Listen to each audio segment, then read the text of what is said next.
आप मुस्लिम समुदाय की नाराजगी मोल लेंगे इस बिल में? देखिए अंजना जी, आपको याद होगा जब तलाक का बिल आया था, नीतीश कुमार जी का एक बयान था कि सब स्टेक होल्डर से बातचीत करके इसको आगे बढ़ाया जाए।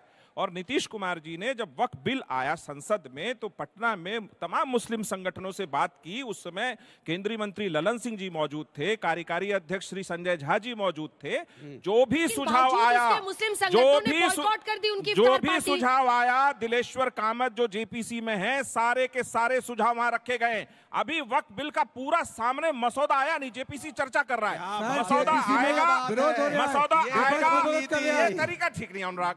मसौदा आएगा 2013 में। आप लोगों की जानकारी के लिए, देश के लिए, 2013 में वक्फ संशोधन आया। ना अनुराग जी का कान में जूरेगा, ना मुलायम सिंह जी के कान में जूरेगा, कोई पार्टी कुछ नहीं बोली। साइलेंटली वक्फ बिल पास। और मैं देश से के सामने एक सवाल छोड़कर जाता हूं कि पिछले किस बार आपने देखा कि किसी प्रगतिशील बिल के लिए वो कौन सी पार्टी AIAM के ओवैसी ने समर्थन दिया हो संसद में किसी ऐसे बिल के लिए जिससे मुस्लिम समाज का कोई कल्याण होता हुआ दिख रहा हो? जेडीयू का बताओ, जेडीयू महिला आरक्षण बिल की बात की, बताइए। समाजवादी पार्टी विरोध में खड़ी महिला आरक्षण बिल पे इनके सांसद फाड़ दिया करते थे बिल, उसको भी नीतीश कुमार जी ने समर्थन देकर पास कराया। दूसरे की पॉलिसी में है प्रगतिशील समाज, जो भी वक्फ बिल आएगा संसद में चर्चा होगी, बिल के सपोर्ट में अगर उसमें कुछ होगी तो उस पर बातचीत होगी। आसान नहीं है। जगह जगहों पर विरोध प्रदर्शन हो रहे हैं, गर्दनी बाग, पटना, बिहार हो या फिर अब आंध्र प्रदेश में भी होने वाले, ये तस्वीर साफ नहीं हुई। भी जवाब दे दीजिए। परम आदरणीय अंजना जी, मैडम प्लीज। परम आदरणीय अंजना जी, आप मुझे मुसलमान मानती है ना? मैं भारतीय मुसलमान हूँ। आप कह रहे हैं जगह जगह में प्रदर्शन हो रहा है, किनके द्वारा हो रहा है? मुस्लिम पर्सनल लॉ बोर्ड द्वारा हो रहा है और AIMIM द्वारा हो रहा है, आम मुसलमानों द्वारा नहीं हो रहा है। आप कह रहे हैं कि मुसलमानों की दुश्मनी ले लेंगे, नहीं ले लेंगे। यदि आप वक्फ बिल का समर्थन करते हैं तो मुसलमान आपको गले से लगाएगा, ये गले से लगाएगा आपको। और सुनिए मेरी बात, हिंदू मुसलमान की बात नहीं है। संविधान में कोई प्रगतिशील पॉइंट जुड़ेगा, हम उसके साथ। मुसलमान साथ में है वक्फ बिल के, क्योंकि सुनिए मैं आपको उसका उदाहरण बता रहा हूं। इंस्टेंट ट्रिपल तलाक आया, किसी मुसलमान ने विरोध नहीं किया, केवल इन तथाकथित राजनीतिक दलों ने विरोध किया। राम मंदिर का फैसला आया, किसी मुसलमान ने कोई प्रदर्शन नहीं किया अलावा ओवैसी के। 370-35 का फैसला आया, किसी आम मुसलमान ने विरोध नहीं किया।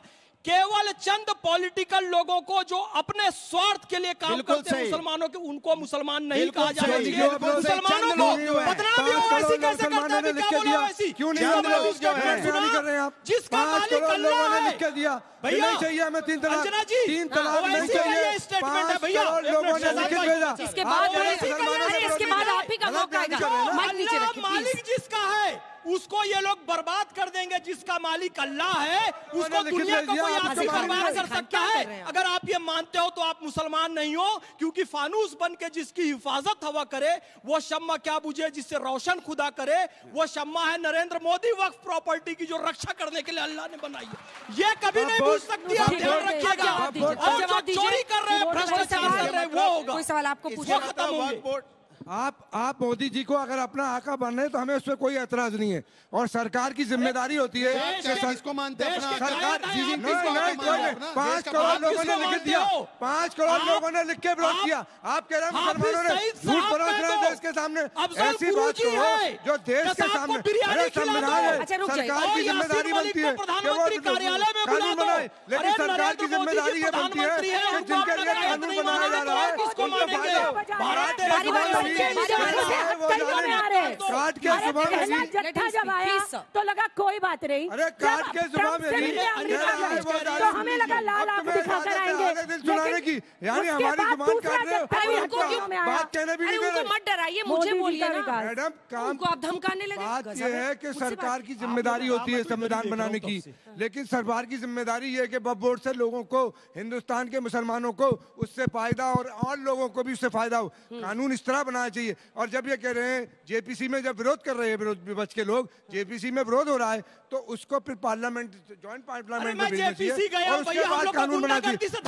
दुनिया मस्ती हैं ये लोग। मैं जेपीसी में गया हूं, ये लोग गुंडागर्दी कर रहे हैं अंदर में, बोलने नहीं देते हमको अपनी बात जेपीसी के अंदर। कल कानून टूटेगा जैसे आज से दिखाएं गुंडागर्दी करते हैं। दोस्तों, अभिषेक ऑफिशियल टीवी में आपका स्वागत है। आपने इस वीडियो को डिबेट में सुना होगा और समझा होगा कि कैसे जेपीसी और वक्फ बिल को लेकर सवाल जवाब चल रहे हैं। पार्टी के प्रवक्ता, मुस्लिम स्कॉलर सारे लोग आए हुए हैं, अपनी अपनी बातों को रख रहे हैं और कैसे उन्होंने इस बात को उजागर किया कि जेपीसी में कैसे उन्हें बोले नहीं दिया जाता और इस तरह से सबको बरगला कर फुसला कर धरना प्रदर्शन कराना, ये कराना वो कराना होता है। तो बने रहिए हमारे साथ, इस वीडियो को लास्ट तक जरूर देखिएगा।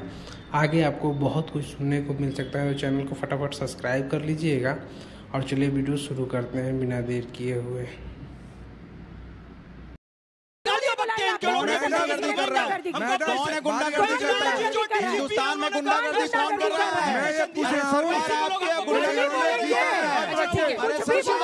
गुंडागर्दी हो रहा है, आपकी कांग्रेस का गुंडागर्दी कर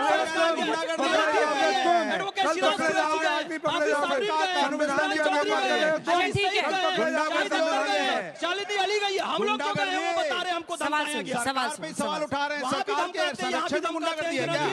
हेलो, सरकार तो वक्फ ये कहता है, सुनिए सुनिए सुनिए सुनिए, अरे जनता को तो सुनिए। इधर देखिए डॉली जी, रुकिए हाजिर खान। हाँ जी, सो वक्फ ये कहता है कि जो भी गवर्नमेंटल लैंड है वो क्या कहते हैं अब इस्लाम के हाथ में नहीं जा सकता है। तो अगर जो 1980 में जो गवर्नमेंटल लैंड नहीं था वो वक्फ के तहत था, अब वो गवर्नमेंट का हो जाएगा अचानक से। और एक और सवाल, अगर हमारे भारत में मंदिरों के पास, मस्जिदों के पास, हर एक रिलीजन के पास ज़्यादा लैंड है, तो अगर मैं अपने 2 BHK को बोल दूं कि ये भी राम मंदिर है, तो फिर मैं उस पर भी टैक्स एवेड कर सकता हूँ क्या? ठीक है, क्योंकि आपका टेक्निकल सवाल है, मैं उसका जवाब दे, मुझे लगता है सवाल मुझसे ही है तो मैं जवाब दे दूं। हाँ, अभी से है। हाँ, एक ही चीज बोल दूं जवाब देने से पहले कि उन्होंने कहा कि मोदी हमारा आका आप मानते हैं। हम मोदी को आका मानते हैं, हम औरंगजेब को अपना आका नहीं मानते। मौलाना साहब कान खोल के सुन लो, इस देश में मोदी सुन लीजिए। ये सड़क चौराहे की बहस है, माइक नीचे रखिए। जब मैं आपका नाम बोलूं तब बोलिए। वो जवाब दे रहे हैं, आप हाथ उठाइए। Please stop it sir. और देखिए, अनुराग जी ने अच्छा बोला कि उन्होंने बोला कि मैं फैज साहब को हिंदुस्तानी मानता हूं, राणा सांगा को गद्दार मत मानिए। कम से कम भदौरिया जी आप तो मत मानिए, भदौरिया जी आप तो कम से कम मत मानिए। बोलिए गलत बोला, चलिए छोड़िए। राणा सांगा इस देश के वीर शूर है, उनको गद्दार नहीं बोला जा सकता। राणा सांगा ने मुगलों को धूल चटाई। उसके सवाल का जवाब, उसके सवाल का जवाब नहीं बोला जा सकता। ठीक है, उसके सवाल का जवाब, सवाल का जवाब देंगे नहीं ना? अरे आप बता रहे। चलिए, सवाल का जवाब देने के पहले दुनिया भर की कहानी सुना दी। ठीक है, आ जाइए, आप ही आ जाइए, मैं चली जाती हूं। गद्दार साबित करने में ये भदौरिया लगा हुआ है। देखिए, अब मैं बताता हूं। देखिए, आपने जो कहा, हमारा कानून ये कहता है, आपको पता है उत्तर प्रदेश में अभी सर्वे हुआ, 76% जो वक्फ की लैंड थी वो गवर्नमेंट की लैंड थी। इसलिए क्योंकि वहां पे वक्फ बाय डीड नहीं, वक्फ बाय यूजर का कॉन्सेप्ट है। मतलब कि डीड ना हो, सेल मतलब आपके पास पेपर ना हो, तब भी आप कोई भी लैंड वक्फ के नाम पे क्लेम कर सकते हैं। इस रिवाज से गवर्नमेंट की बहुत सारी लैंड क्लेम हो चुकी है। अब इस पे रेट्रोस्पेक्टिव इफेक्ट आएगा नहीं आएगा, सुनिए, रुक जाइए। इसमें रेट्रोस्पेक्टिव का नाम बता दो। क्या प्रॉब्लम है आपकी? इसमें रेट्रोस्पेक्टिव, आप हाथ उठाइएगा ना, मैं आपको मौका दूंगी। Please wait for your turn sir. इसमें प्लीज वेट, आप हाथ उठाइए, मैं नहीं आऊं तो बताइएगा। इसमें रेट्रोस्पेक्टिव इफेक्ट आएगा नहीं आएगा, ये तो पार्लियामेंट जब कानून का मसौदा आएगा तब पता चलेगा। पर मैं आपको यह आश्वासन देता हूं, अब दुनिया की कोई भी ताकत सरकारी जमीन पर अतिक्रमण करने की हैसियत नहीं रखेगी। और हिंदुओं के बारे में, हिंदुओं का टेंपल ट्रस्ट सरकार को टैक्स भी भरता है और अपने लेवल पर भी हॉस्पिटल चलाता है। इनको तो केवल इतना करना है कि कानून बनाना है, उसमें भी इनको पेट में दर्द हो रहा है। यह बात नहीं हो सकती। संविधान में आर्टिकल 14 सबके लिए समान दृष्टि से काम होना चाहिए। क्या मुसलमानों के साथ जो कानून है हिंदुओं के पास है क्या? छोटा सा ही मेरा सवाल होगा कि हर मुद्दे पर समाधान के बजाय राजनीति क्यों होती है? जवाब से पूछना है आपको। मेरा सवाल है, प्रॉब्लम से ही पूछेंगे ना, सवाल प्रॉब्लम से ही पूछेंगे।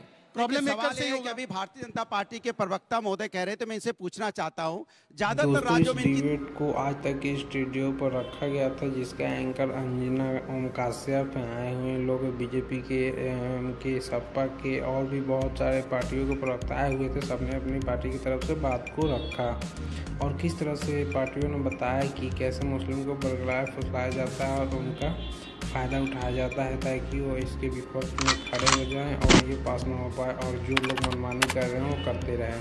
तो आपको ये वीडियो कैसा लगा कमेंट जरूर कीजिएगा। ऐसी वीडियो देखने के लिए हमारे चैनल को सब्सक्राइब कीजिएगा। मिलते हैं अगली वीडियो में। वीडियो देखने के लिए बहुत बहुत धन्यवाद।